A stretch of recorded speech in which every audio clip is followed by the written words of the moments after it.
Chat calling. Hey, everybody. Hey. Hey, everyone. I'm Tanasia Jelana. I'm Winter Joelle. I'm Amani Ko. And my name is Di'Azia, aka Deek. Welcome back to another episode of the Group Chat Calling podcast. How are you guys doing this week? Great. Girl, tired, but we all move on. We all gonna move forward. Yes, that part. Keep on pushing. Long weekend is throwing me, but we're gonna get through it. What'd you guys do today? Oh, I worked. Oh, you worked. I worked. I was at the job, honey. Okay. How was your day at work? I worked. That's how my day was at work. Okay. It'd be like that sometimes. What they used to say, work was work. Work was work. Every time I asked my mom, how was your day? How was work today? Work was work. Yeah, it really, I understand that now as an adult for sure. I think having today off threw me a little bit. I'm not really sure. Like, it felt like a Monday, but not really. But I spent the day cleaning up and trying to get my life together for the start of a new week.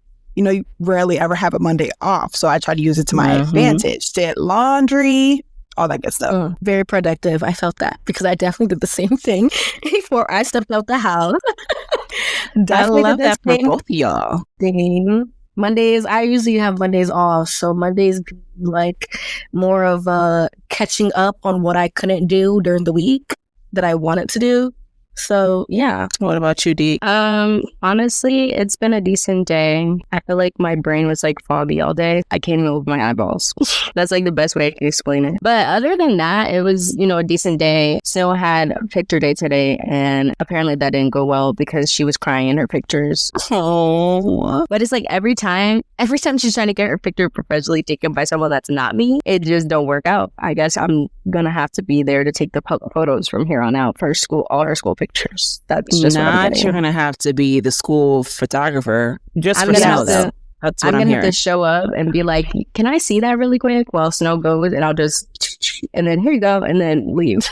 Shameless plug, book Deek photos, guys. Right. Definitely. Find her everywhere. Facebook, Instagram, all the things. Book Deek photos. Yeah. Shameless plug. Right. Stay updated for the deals, for real. Right. Because, yeah.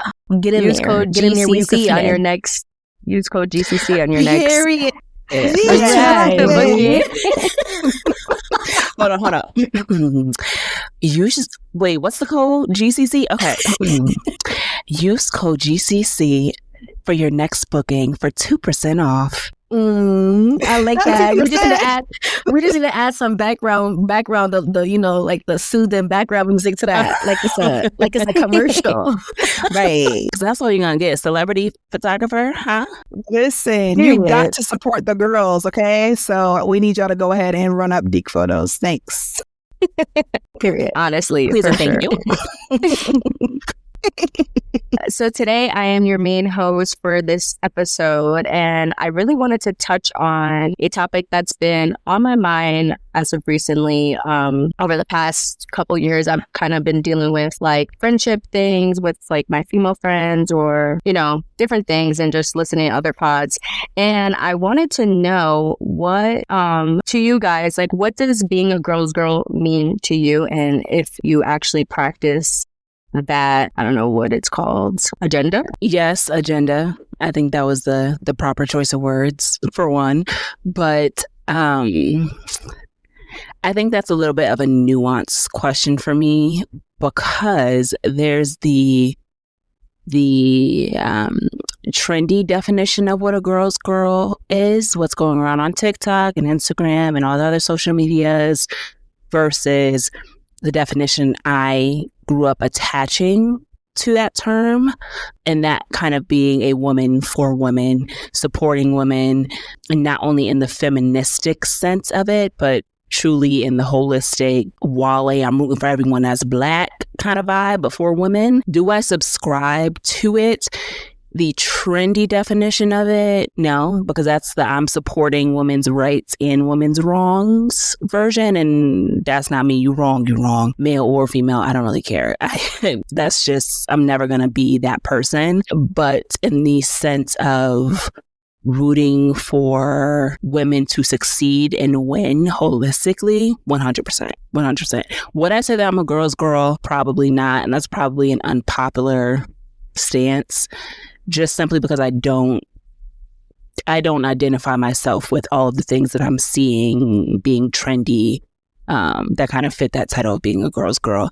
But maybe listening more to what you all think about it will kind of open my eyes a little bit more to what it truly is, because I'm a little bit confused by what people mean by that nowadays. I'm in agreement with that.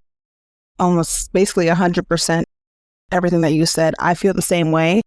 I think that what it has become is like an extreme version compared to what I consider to being a girl's girl. Am I rooting for all women? Yes. Will I support a female's business just off the strength that she's a female? Yes. Will I tell you your wig is sliding to the back if we're in the bathroom at a bar? Yes. Like, I'm for women, but I think much to what Winter said, I think it's kind of now, at least from what I have seen, gone to this like extremist version that I can't kind of get behind 100%. But yeah, so that's my take on that. Yeah, I can definitely agree about being a girl's girl for sure, but sometimes it's very hard to be a girl's girl when like other females aren't a girl's girl.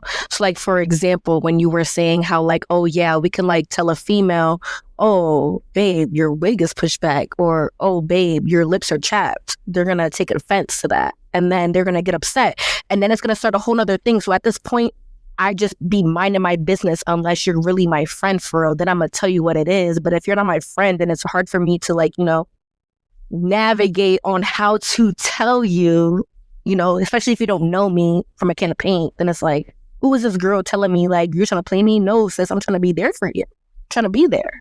I think that's very valid. I think there's too many instances where that exact example that Amani just laid out happens 100%. Like the same thing with the, oh, why is she looking at me? Probably because you got something in your teeth. Oh, why is she staring me down? She might want to fight. No, you're probably just pretty. So like my point of view of it is, yes, the terminology being girl's girl like is trendy, but I don't really connect to anything trendy. Like I'm not the type of person that really goes for trends, and so I'm honestly not really up to date on how it's perceived by the trends, if I'm being completely honest. But for me, when I think of being a girl's girl, is basically the part that you did describe of like, rooting for women, and, telling them when, whatever the case was. Well, okay, rooting for women.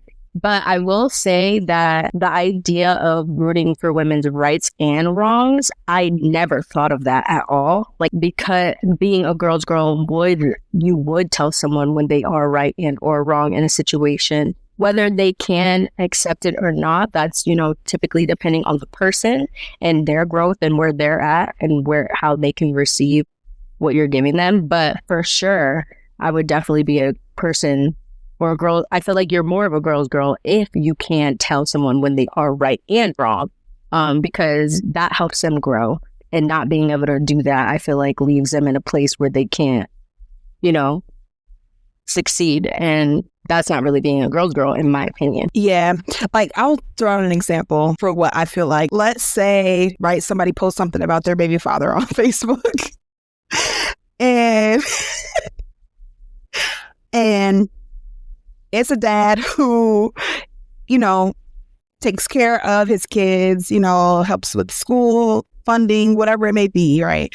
But this woman gets online, she's bashing her baby father because he's saying no to this one thing that she needs help with. And he's like, no, I just gave you money last week, right? Let's just say she posts screenshot messages or something like that. If there's a woman that gets in the comments and says, you're wrong because you shouldn't keep your kids from him, he does, what he should be doing as a father, and you can't get mad just because he's saying no to this one thing or whatever. Let's say you will have a gang of women who will comment under that, like, you're not a girl's girl, you shouldn't be saying that. Yes. I can't get with that. I that's an example of like, if that's what we're calling a girl's girl now, that's not me. Like, I'm not that. Yes, I can't support you on that. Because are you dumb or are you stupid? No. Okay, so I definitely feel like in that example that makes sense, and now I can see what you mean by the comments and people automatically going for that. I do feel like, well, anything trendy, people just automatically jump to use the terms that are trendy. Like the whole demure That's thing, everything that went around that was trendy, people just jump to use it just because it's a trend, you know? So I do understand in that case. And I mean, I guess that is a good perspective, but to me, that girl is a girl's girl because she's telling you, like, no, sis, you're basically wrong. Don't be posting this on Facebook because you look crazy. You're looking and to crazy. me, that's something, I guess it really truly just depends on how you would perceive and or want people to treat you, maybe. Like, I would want someone to tell me when I'm wrong about something. Yes, I might not always perceive it the right way, depending on how it's approached and or, you know, things, you know, I might be hurt about something if it comes off wrong, but I would still appreciate a woman telling me, like, about something that's going on. Do you know what I mean? Yeah. Yeah. I think a lot of it is perception versus intent. So my intention to help you exceed your own expectations is to help you be a better woman, a better person, a better friend, a better sister, a better boss, a better blah, blah, blah, blah, blah. Right? Versus the perception of how I do that. So going back to Sinaja's example, if I called you out on it on social media for everybody named Mother to see, that could be perceived as not being a girl's girl. Because it's the same thing that we learned. You don't go at your spouse in public. You don't correct them in public. That's something that you do in private. In public, you are united front. And I think I kind of understand those sentiments when it comes to being a girl's girl in the trendy sense of it. And you don't want anyone to see you bashing another woman because anyone can take that and run with it, right? But then there's also the perception of being a pick-me. Now you calling her out when she's talking about, man, you pick me, you pick me. You want them to pick you so bad. And so I think that's another reason why this whole girl's girl thing is getting so blown out of proportion, because there's so many things that have become convoluted in what it actually means to be a girl's girl. And at the end of the day, it's always going to be intent versus perception. And if you are rooting for women to succeed, you're a girl's girl, period. All that other stuff, just noise. Yeah, I feel that. And I don't understand that concept of, let me not say I don't understand. I do understand by meaning of which they use it in terms of saying someone is a pick-me, but when they use it, I just feel like that's just not valid. You're just mad because they didn't pick you. That's all it is. Like, calling somebody a pick-me because you're sitting on the internet, possibly, you know, maybe bashing or talking down on a man in a situation where you're genuinely wrong. In those type of situations, I'm like, how is that person a pick-me because they don't agree with you? And again, that's in any, you know, type of convoluted situation where it's like you disagree with the majority, then they're hopping on your neck, period, point blank. That's just unfortunately the society that we live in, especially on social media. So listen, I'm sure there's going to come a time and point where they'll be jumping on our necks for sure, because somebody's going to say something that they disagree with. It's just bound to happen. But yeah, I think, I don't know, I don't know, maybe as women as a whole, we need to do a better job of just being real and honest with each other, no matter what. I think there's a lot of things that we hide behind that thing of, oh, you're not a girl's girl because you checked her in public. But sometimes people need that. Sometimes you have to say it right then and there when that situation is happening. If the embarrassment is public, they need to be checked in public, in all honesty. And I think there's still a way to go about that, right? But for sure, I do think that at times it is necessary. Yeah, for sure. I agree. Yeah, I can definitely agree to that, for sure. I think it's a whole muddy water conversation, because I kind of want to renege what I just said about if you support women, your girl's girl, period.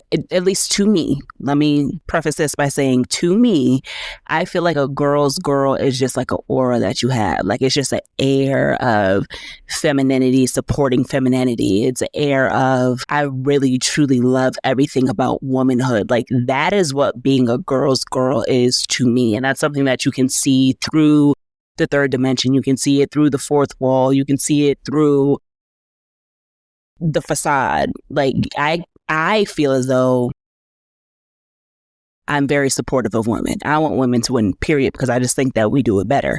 And that's not me being biased at all. I think we just add a little extra razzle-dazzle, a little cherry on top. Yeah, we do for sure. It's for my personal opinion. But I wouldn't say that I'm a girl's girl. Like, I don't think I have that air about me. I'm more so a people's person. Like, I want everyone to win. But I don't think I give the air of she's a girl's girl. Like, we gonna go chop it up. She gonna tell me all the stuff that everybody else be keeping. Like, I feel like girls are the ones that when they walk past you, you know you could talk to them about anything, woman to woman, and you just be met on whatever plane you're on. If well, that that's makes the case, sense. I don't give that either. I don't think that I give Never that. said you did. Never said you did. Not the harsh. You don't. I see what you just said. You don't, sis. You don't. Sorry. You don't. Love you. I really do think that you're a people's person, though. I think you're more so a people's person than me. 100%. Yes. I think you find a way to meet everyone. But I wouldn't say that you're a girl's girl either. Amani, I truly think is a girl's girl. Like, I feel like Amani gives girl's girl air. Like, yeah, she does. Yeah, that would be the I example. can, but sometimes you can't be a girl's girl with everybody. Like, it's hard to do that, you know? See, but you're a girl's girl saying that. Like, I don't have that perspective. Me, I'm the one who's like, yeah, she's looking at you probably because she thinks you're pretty. Like, and that's cool. But I think as a girl's girl, you have that perspective because you've had that experience. I'm never in a situation where I'm like, oh, I can't say that to her because she's going to take it the wrong way. If I have something to say, I'm going to say it. Male, female, used to be female. It don't matter.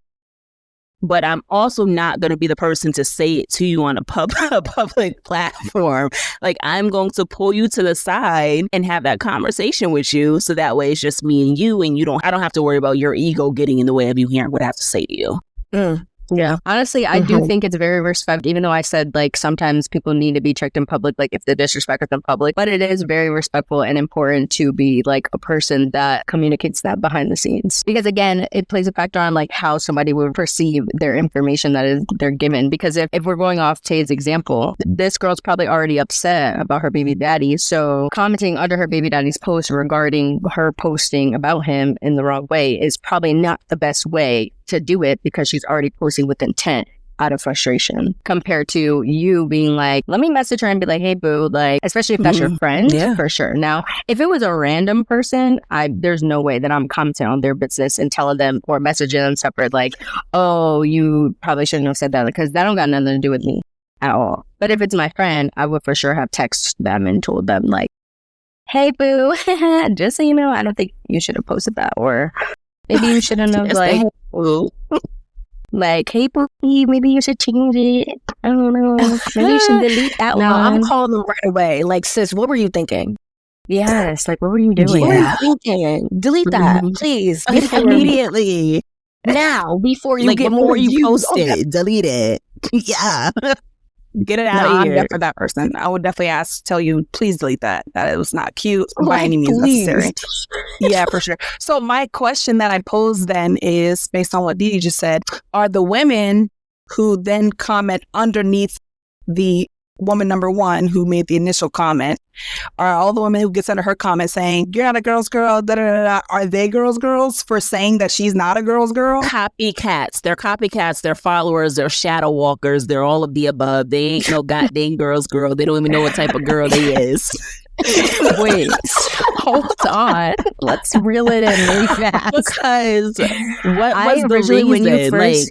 when you first gave that example, I originally was thinking, like, maybe the intent behind it was to be like, sis, like, don't, like, you shouldn't be telling her like this in public. And like, I feel like that's a respectable girl's girl agenda. But if they're like, you shouldn't have told her that at all, I feel like now you're just doing anything. But like, if they're communicating with the person that commented, like, yo, you should have messaged her, like, you could have told her this off Facebook, I feel like that is a little more reasonable. I think it just depends on the type of comments. Realistically speaking, just based off of how social media works, I highly doubt the vast majority of people commenting you're not a girl's girl are commenting with that agenda. I do 100% agree with Deek, though. If that is your agenda and there's a conversation happening, that's different. But just by the way social media works, I've always seen it in my years of being on there.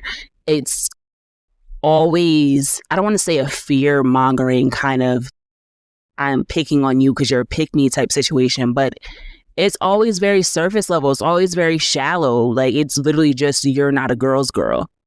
And that's that. There's no justification. There's no real reason behind it other than the fact that she went against another girl when she was talking negatively about a man. So would you guys consider being girls, like, or women? I don't want to say women's. Like, it doesn't really go as well as girls go. women, like, you know. But would you say that's considered a loyalty? Being a girls mean that you're like loyal to women. What do y'all think? That's a good question. That's a head scratcher right there. Because if you just talk about the trend, then I think that just ruins it in its entirety. But I do think that a girl's girl in general is a beautiful thing. Like I said, I think Amani embodies what a true girl's girl is without all of the air of the trend. Like, she'll still tell you when you're wrong. She's not the girl's girl. I support women's rights or women's wrong. Not, baby, you was wrong. Delete it, take it down. You look stupid. You look a mess. You look fool. Love you, but you look crazy. But she does it in a sense that I don't know how to explain it. Like, you just are or you aren't. Yeah. It's kind of like you could be a girl's girl, but you can also admit when you're wrong and when you're not, no matter what the situation is or whatever the scenario is. It's kind of like you got to have that in between because you can't always be right. Being a girl's girl doesn't always intent of you being right all the time. Yeah, that's true. I like that. That's true. That's a good point. I do. That's a really good point. I love having conversations, not even more so debates, but just more so like just having a conversations where, oh, you feel this way in this conversation, I feel that way about this situation. So it's like, oh, we'll talk about it. Then we're like, oh yeah, okay, I understand that point of view. So yeah, it's like, you know, you understand both ways. It's just not always your way. Your way is always not the right way. Or it's always not the only way to think about a certain situation. You always got to look at other ways you can see that situation or just putting yourself in other people's shoes. Then you're like, okay. So I was going to say, does being a girl's girl mean that's something that you can develop over time? Because I feel like not everyone at a younger age is able to get basically constructive criticism without feeling a way about it. So do you think like being a girl's girl comes with age? And that was like more towards Amani because of like how you worded your not more so response. Age, but more so just being able to have a conversation with someone without leading into an argument or leading it into something that it's not. Because I hate having a conversation with people where it's like now it's turning into something bigger than what it needs to be. And it's really just, I'm really just having a conversation with you or just talking about girl stuff or how I see things and stuff like that. So it's kind of like, I definitely agree. It definitely comes with growth, but I feel like everybody grows no matter, like everybody grows, but it doesn't like combine with age. People grow and you could be like, how old? Like we all are the same, different ages and stuff like that. So it's like, I don't think it comes with you have to be a certain age to be a girl's girl, but I definitely believe that it definitely comes with growth and everybody grows at their own time. So that's real. That is true. Yeah. So life experiences essentially is what may help or deter you from being a girl's girl. That's really what it sounds like to me. Yeah. So with all of that being said, another thing that popped into mind is I feel like a girl's girl, like a true girl's girl, because I do think that you could grow into being more of a girl's girl. Because I think I have, so that's the only really example that I have for that. But I think a true girl's girl, you're born that way. You are the girl who had a really large female friend group, or you naturally gravitate to having an abundance of female friends, it's easy for you to make them. It's easy for you to sustain that friendship outside of character flaws, of course, because you get more than one person together for a certain amount of time. There's going to be some sort of conflict. Either you work it out or you don't. But without that aspect of it, I feel like those are true girls. Then there are people who I feel like fit in my category where I've always been like the mixed friend group. Like, I don't feel comfortable in a group of all girls. I don't feel comfortable in a group of all boys. Like, I need for it to have an equal balance. So say I'm in the friend group, a mixed friend group, and for example, my friend starts dating a girl. Now she's brought into the friend group. I'm not just going to side with her if they were to break up just off the fact that she's a girl. And I'm not going to side with him because I'm not that kind of girl either, just because of the fact that that's my dog. I'm always choose the side of right and loyalty also. So there's also that aspect of it. But I feel like the girls were the girls who just naturally gravitate to having the female friends. I need one cool, solid one and I'm good. Knowing me, what would you guys consider me? Like, am I typically a girl's girl, or am I in the mix of in between? And I say that to say is because when I like really reflect on my friend groups and or like, you know, growing up, most of them were all boys. And then I would have female friends, but majority of them would have like other friends. So I wasn't really in their group. Like, my friend group consisted of majority of boys and then like teenager. So it's really not like, I don't really know where I would fall in line with that type of description. Yeah, I think you're more of a girl's girl than you think. And I only say this because you have that ability to sustain, keep, and make new female friends. Like, you start a new job, you connect with one of the other females on the job. Now y'all locked in.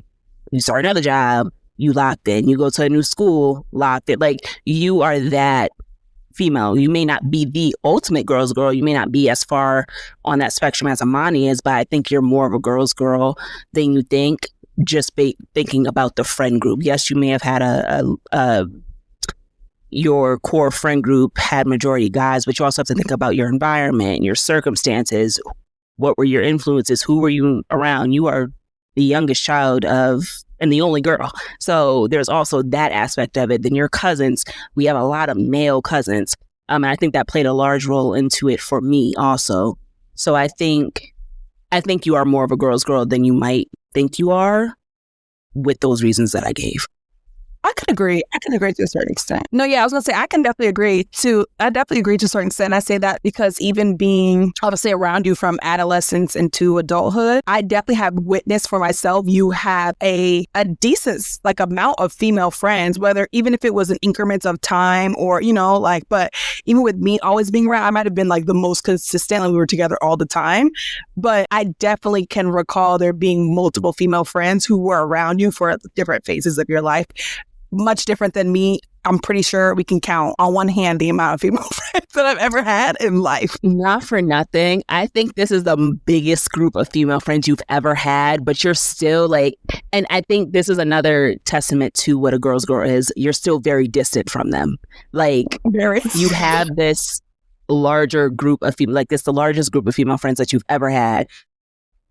But you're not the one talking. You're not texting them. You're not calling them. You're not like, you're still very distant from them. Yeah.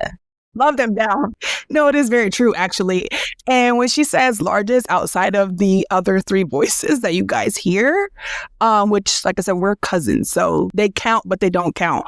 The other people are there's okay, like literally 2 of them I met in college, and the other has been a friend of mine since like 3rd grade. It's just so interesting to me because that goes to say a lot for like that. At like I would say like high school days, like you would have thought that I like hated females, and I just always would communicate like I really just can't stand girls. Like, I can't stand that they're like so conniving and just like do things behind your back, and like typically are the ones that are most disloyal to you compared to like all of my male friends. Like, I feel like I found myself in situations where, let me give an example.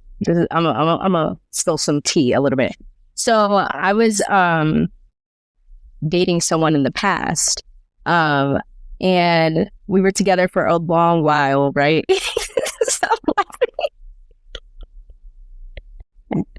All right. I was dating someone in the past, and for a long time we were together. And I basically ended up finding out that, you know, he was doing the do behind my back and in people's messages, probably like half Norwalk, if I'm being completely honest. And basically I found out that someone that was supposed to be my friend or a couple girls that were supposed to be my friend knew about it and did not tell me. And or they like knew about it to the extent of this person would message them on like Snapchat to put them on with their friends. Like, so we're gonna give this person a name. We're gonna name him John. So John is messaging April. April's my friend.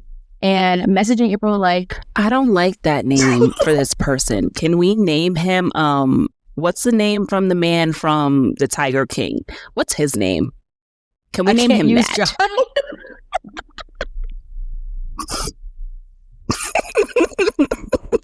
I don't know his name, so I can't help you. Can we just stick to John?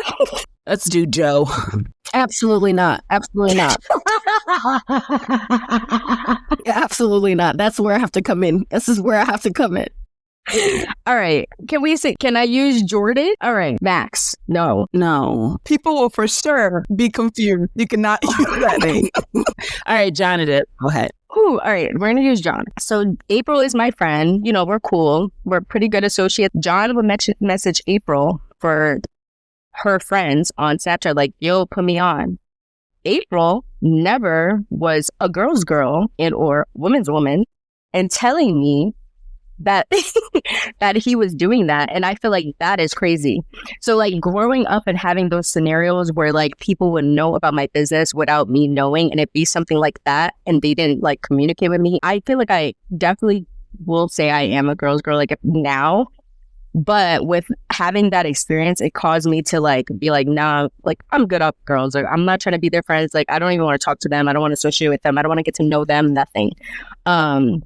So yeah, that's just interesting that you had that point of view. Yeah. But you also weren't like outwardly like, I hate all girls ever. Like I think you probably had your eyebrow raised, you know, but I think you were still able to be, like you said, maybe not the ultimate girl's girl, but you were definitely still giving girl's girl energy. Okay. Good to know. So a question I do have as well, this is actually just a random thought. So when it comes to friendships, are you guys typically, or do you guys find yourselves in situations where you're like best friends, that people that you consider your best friends have other best friends, or are you guys the only best friend? And like, what do you think about like that? Do you feel like you need to be the only best friend, or do you feel like you can have multiple? I don't, outside of high school, I think high school was probably the first time I ever really called somebody my best friend. And during that time, we definitely were each other's only best friend. I'm lying. She did have another best friend, but she was from her hometown. It didn't bother me any, but so I guess my answer is it doesn't really matter to me. I think I'm somebody in general with relationships in my life. Like I'm very confident in who I am to anybody, even when it comes down to us. Like I'm very confident in my place in your life, Deek, in Winter's life, and Amani's life. Like I'm very confident in that, and I don't think any relationship that you guys could have, even a relationship that you guys have with each other outside of me, obviously, because each of us have our own different relationships outside of the group, could never feel like offended or, you know, like any type of way about that. So with my best friend, yeah, it didn't really bother me. I didn't care. Because I just like, I'm me in your life and she's her in your life. And that's just what it is. Yeah, I think I have always just played my part. And so wherever, like I know my position in your life. So I don't ever feel like it's a competition whatsoever. What I will say though is I don't share very well. And so I give people their space because me starting to get into that space of, well, this is my friend, that's not healthy for anyone. So I really just play my part. When you need me, I'm there. When you don't, I'm chilling. If I can call on you and you come, we're good. If I'm calling on you and you ain't never answering the phone, then that becomes a problem. But I also think that growing up how I did and having the friendship circles that I did also impacted how I kind of navigate that, because a lot of my best friends, and still to this day, my best friend, I guess, is a male, and have been male. So it's like I could never really be that person. I couldn't ever say, oh, I'm your only best, because that's, let's really be for real. Like, if he has a girl, that's your best friend. And I've always been big on that. I've never been one of those females who has a male best friend and has to constantly stomp my foot. Like, this is my best friend. Mm-mm. So I think growing up like that, and even with my cousins, once they had a girlfriend, I respected that space and backed up, because I feel like you can truly only hold regard for one individual in that light. And I think your partner should become your best friend. So I think as I've gotten older, it's just been how I navigate all relationships, whether they be professional, personal, with males or females, younger, older. I don't care. I just get in where I fit in. I love you, you love me. Really call it a day. Yeah. And I feel like that definitely, for people to really see that, it definitely takes growth again back on that conversation, because I felt that, girl. Because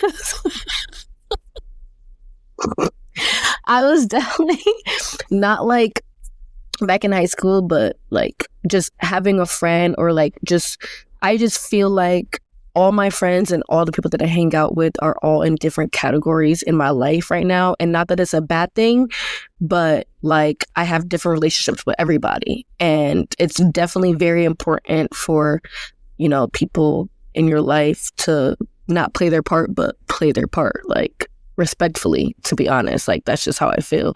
And I had to learn that. Yeah. Me personally, I had to learn that. I had to learn to play my part. And girl, when I tell you I play my part so good, call me an actor. Oh my God. Call her an actor, okay? Golden Globe. She was a rapper last week. This week she's an actor. It's a lot going on. Like, okay. But no, emphasis on playing your part for sure. I feel like something that I spent these past couple of years working on is my mindset and how I use it and think, and what are things that get you through. What are ways that you change your mindset when you're doubting something or feeling bad about something? What are ways that you've found that help you make those mindset changes to move forward or past something? Okay, I have the answer to this one, y'all. I've been in therapy. I'm like a therapy, genius when it comes to my period. old brain and my emotions now. Clap it up for me, snap it up for me. But and I say this in the lightest way possible. I live a very heavy life. I have a heavy job at work professionally and at home as a mother. I'm a full-time student. My brain never shuts up. I quite literally have OCD, and that's like not even me being dramatic or funny. I actually have obsessive compulsive disorder. And so one of the things that not only have I learned through therapy, but through life, is to literally take it one step at a time. I mean, like, down to the granular level. If I'm getting overstimulated, if I'm getting overwhelmed, if the project seems too big, and I can't see my way through it. Say, for example, I'm working on a very large project that I have 2 months to do what should be done in 11 months, right? Most people get bogged down by the fact of, I don't have enough time, this is impossible, you're not going to throw this on me, because if it goes wrong, it's on me, right? I'm the one that'll sit there and be like, all right, well, what do I need to do to make this happen? Step one, I may be SHITing bricks, but I'm still going to take the step, because the only way to get through it is to go through it. Take that step and move on, or take that step and leave it. Just one step at a time is what really gets me through.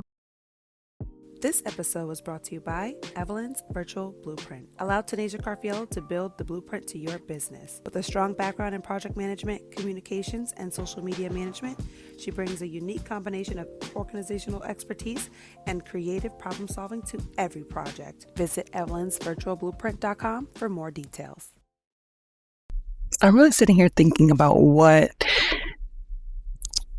is my thing during mental hardships.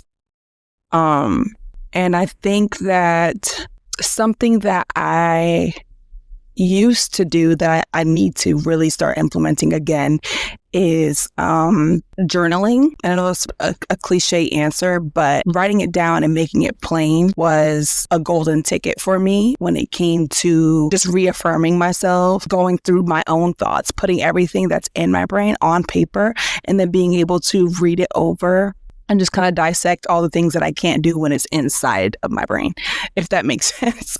So that's definitely something I want to start implementing again. I think now, in this current time, my debrief is literally, this might sound crazy to some people, but I literally cut my lights off, I sit in the dark, and it's me and God for like however long that takes for me to get some type of mental relief. And I have my own, whether it's playing my praise and worship music, whether it's just me talking to him, like how I'm talking to y'all right now on this podcast, I really will sit here and be like, I'm tired. I don't know what's wrong. Something's wrong. Something's not right. Like literally just having as if he's talking back to me and having that conversation. But even with that, and the word says, write it down, make it plain. And so I just definitely want to implement that back into kind of, helping me work through things that I deal with. That I even may doubt, or just giving myself some affirmations or whatever. I want to implement journaling back, but that used to be my golden ticket for sure. I was going to say that journaling is something that really helps me. And I spend a lot of time in my car. Like I'll use my car as like a moment before I have to like go inside or like go back to my reality and or transition, because some of you may not know, but I am a cheerleading coach. So sometimes if I'm overwhelmed and my mind is racing from everyday life and then I'm heading into a practice, I will get to my practice early just so I can sit in my car for at least like 20 to 30 minutes so I can, switch my mindset so I'm prepared to go in there with a clear head and I'm not reacting to, my athletes as if they are the people that frustrated me throughout my day. But journaling is something that I learned that helped. I guess it's something that I've always done, but never paid attention to. Like I even remember my first little diary that I got with the passcode, and then the ones with the lock in it and like all of those, and how much I used to actually utilize with them. And the one with the invisible marker, and then you can only see it when you use the specific light. Like I literally have always utilized a journal and or a diary.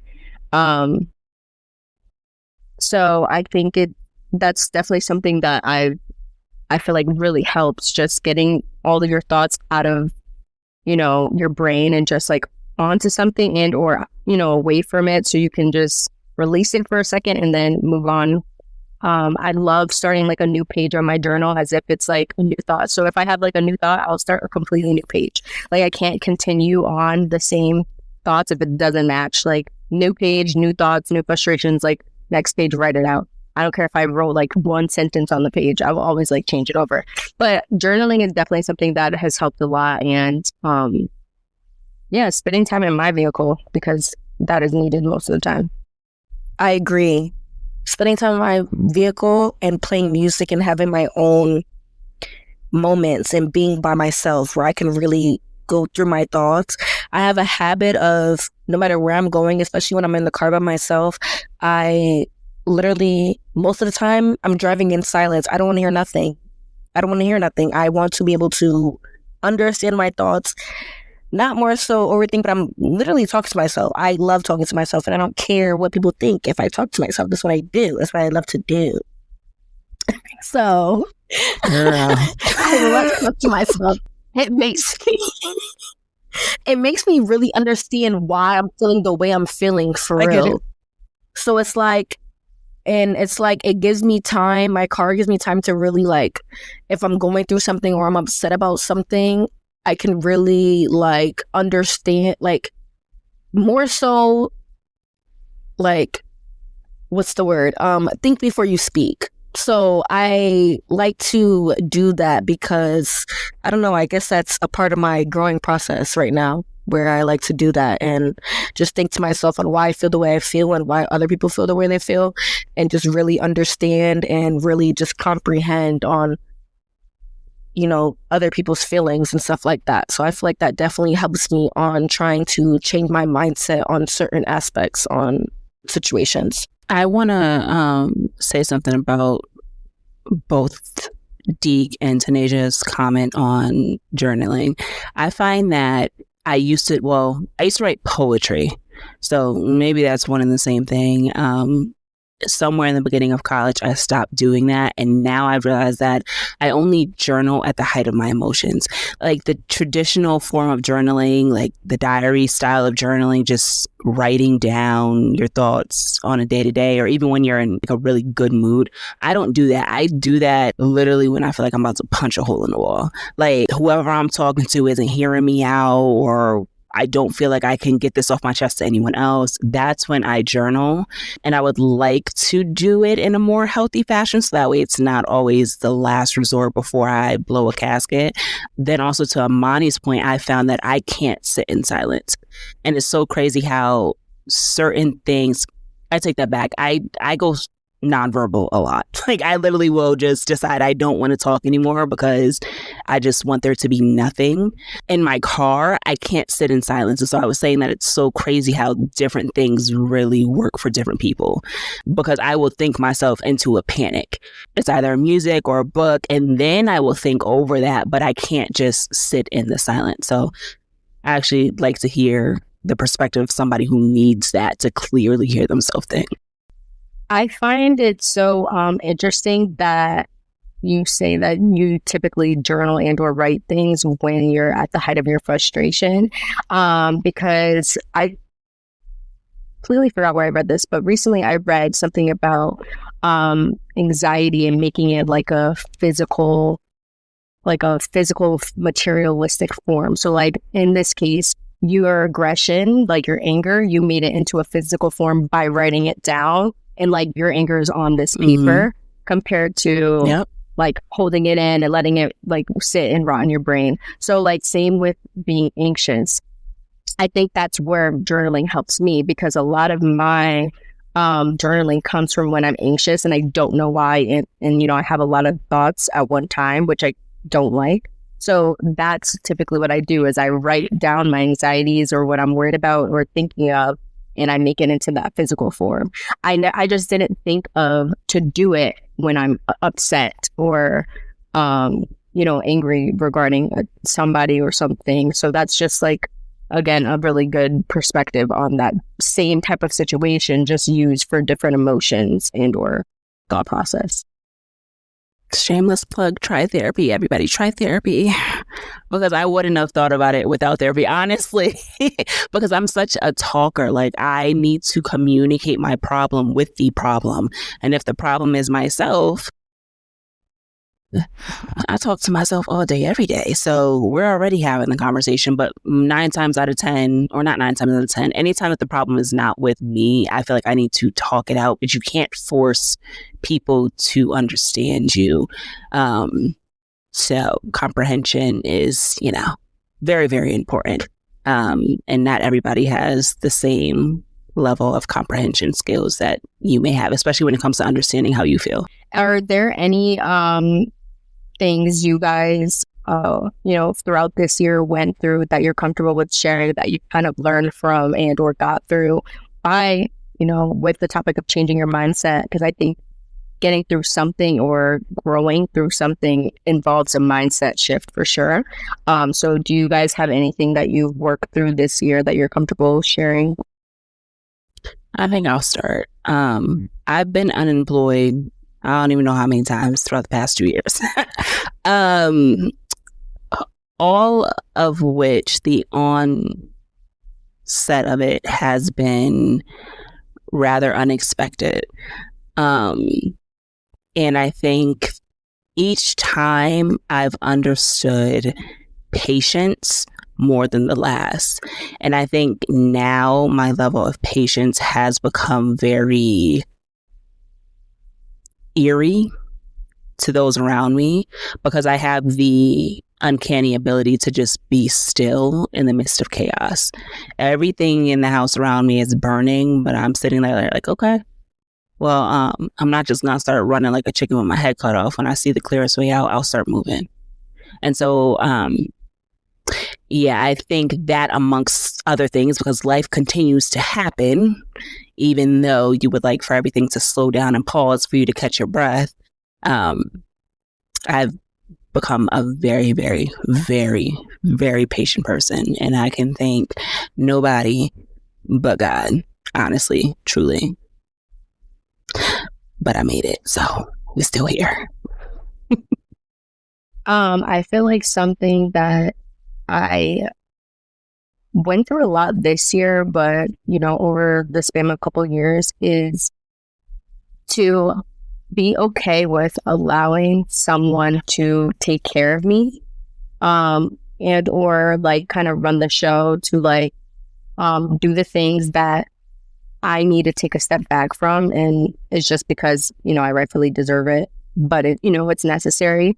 I think just growing up and seeing my mom such a hardworking single woman majority of the time, and when she did have a man, she still ran the show. So seeing that, and just having that, seeing that and having those footsteps to follow in, I feel like it taught me to be very like hardworking, driven, and strong, and just like, I'm going to make things happen when they need to happen, no matter the case. And I feel like to a certain extent that was great, but also it actually was a kind of very unhealthy for me over time. So I found myself continuously in the same spot. So something I basically learned was to take a step back and allow God, and or if God put someone in place to make things happen or make it work, like allow that to happen.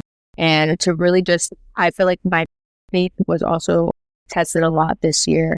And I spent a lot of time in those silent rooms talking to myself, or in my car, like talking to God and just asking, like, what journey am I supposed to go on? Like, where exactly am I supposed to head? Like, show me that I'm on the right, or that I'm going in the right direction. And I feel like those are things that I learned from this year, just to be mindful, and be open to taking those steps back and letting your life change without needing to do so much or be involved so heavily to make the adjustments that it needed, or that you want, or you feel like you want.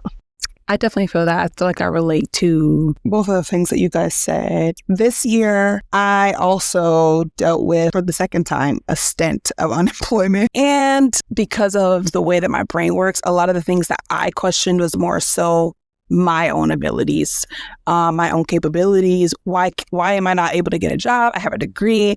I have experience. I'm just not understanding. And it was very hard for me to just really grasp a hold of the situation at large and really kind of settle down. I had also just come off of a year, honestly, like 3 years of hustle and bustle, constant movement, no sitting down, no rest. Okay, like it was really giving new city every week. And I think that 2024 as a whole was a year of restoration, and it was a year of preparing me for what's coming. And I think that I'll just say this, overall, I think that this year, my lesson, count it all joy. That would be my lesson for the year, is really count it all joy. Even the things that come that look like failure, count it all joy, because there's something greater that's coming on the other end of that. And so it's hard to kind of like relish in those moments too.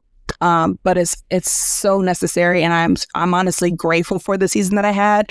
Was it hard? Yes. Did I say every day, this can't be what God has planned for me? Yes, I did. That was my favorite tagline. But I really do believe that at the end of it all, looking back at it, I really had to count it all joy. And that's the mantra that I'm following. I mean, it's in the word. It's not really a mantra, but I'm saying that it is for me, making count it all joy. My mantra for the rest of the year. I feel like the lesson that I've learned in this year, I feel like this year was actually kind of crazy for me. Probably like one of the worst years that I've ever experienced. Losing someone was not a first experience, because I've lost both my grandparents before. I mean, not my grandparents. I'm sorry, my grandfathers before, but someone that was very close to me and that I would see almost like every day. But like just the afterwards, just the grieving part, I thought that I just needed to be around people to be more content. And I realized that for me to really be content and for me to really grieve was really to be by myself, which was probably the hardest part for me to actually learn, because I felt like I was actually scared and just to be there by myself and be my own thoughts, being by myself. So I feel like what I've learned was it's okay to be by yourself and to enjoy your own company and to really understand your own company and yourself, because I almost thought I lost myself for a second. I'm not gonna lie. I'm still kind of in that, in that phase. I don't know when I'm not gonna be in that phase anymore, but I definitely am still learning and have learned that being by myself is okay and it's going to be okay. So yeah, that's the lesson that I've learned this year. Amani, I just want to say that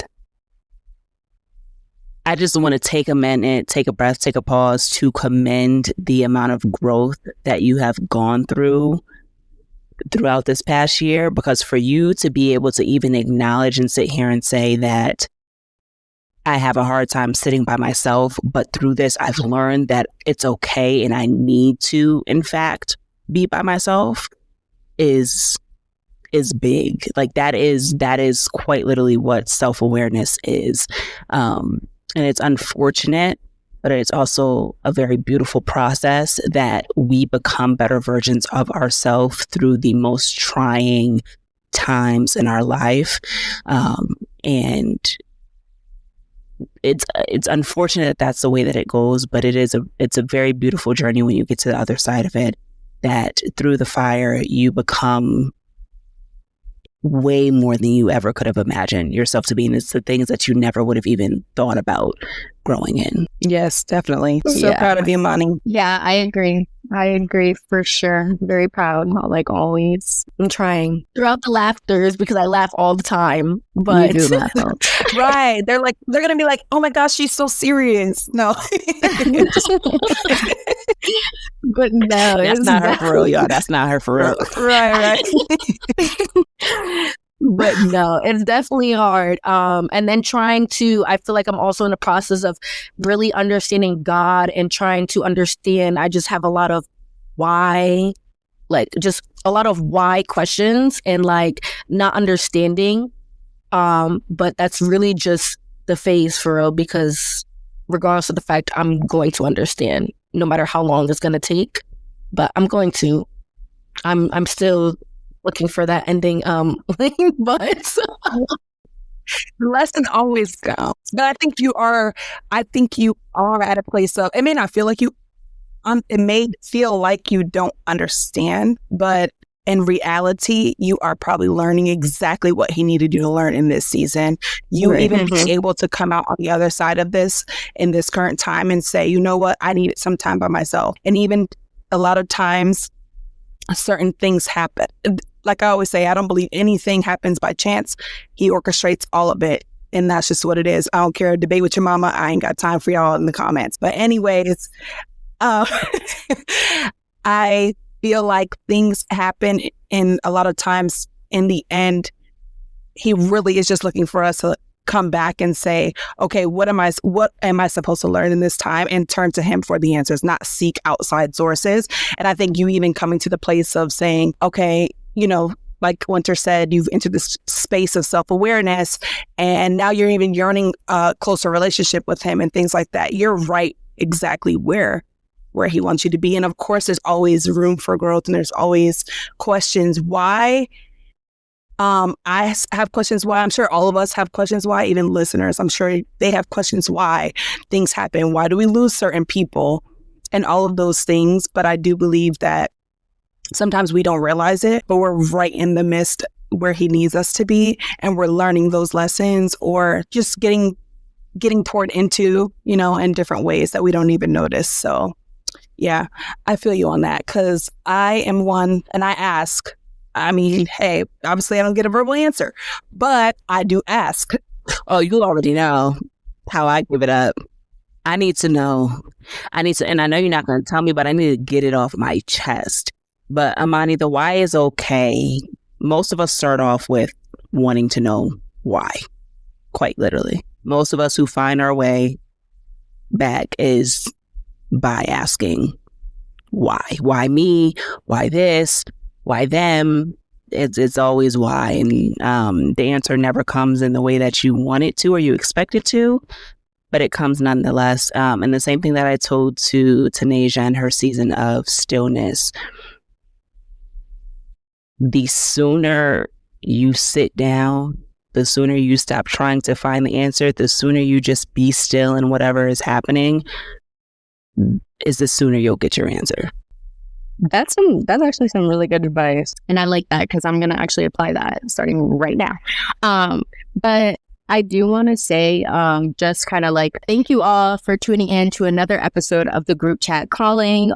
We loved talking with you guys today, and we hope that you took some things from this conversation, and or you could give us some advice in the comments. Maybe some things we didn't think about. So please use those comments, tune in, join our broadcast, be ready to join the call next week. Anybody else have anything else to add in? Nope, just stay tuned for our next episode, because we're going to get deeper into that. Deep into it. All right, guys, with much love, thanks for joining. Join the call next week. Bye. Bye. Bye. Bye.